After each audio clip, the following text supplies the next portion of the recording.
नमस्कार मित्रांनो, परत एकदा नवीन व्हिडिओमध्ये सगळ्यांचं स्वागत। आज आपण अजिंक्य पाटील युनिव्हर्सिटी याबद्दल बोलणार आहोत। पहिलं तर आपण हॉस्टेलबद्दल बोलणार आहोत।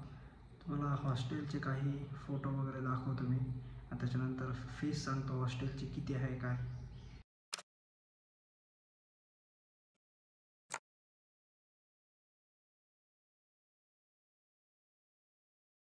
तुम्ही फोटो वगैरे पाहिले असाल आणि हॉस्टेलला पाणी 24 तास आहे, लाईट पण 24 तास आहे आणि वायफाय पण 24 तास आहे।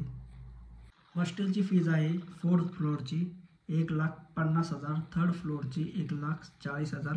असेच कमी कमी प्राईज आहे, म्हणजे 4th फ्लोअरला खूप जास्त प्राईज आहे, 3rd फ्लोअरला कमी प्राईज आहे थोडीशी, आणि सेकंडला त्याच्यापेक्षा कमी प्राईज आहे। तुम्हाला पूर्ण इन्फॉर्मेशन त्याची जर पाहिजे असेल तर आपण व्हिडिओ बनवूयात। हॉस्टेलला रॅगिंग वगैरे काहीही होत नाही। ही थोडीशी माहिती तुम्हाला सांगितली। अजून काही माहिती पाहिजे असेल तर मला कॉमेंटमध्ये नक्की सांगा। तोपर्यंत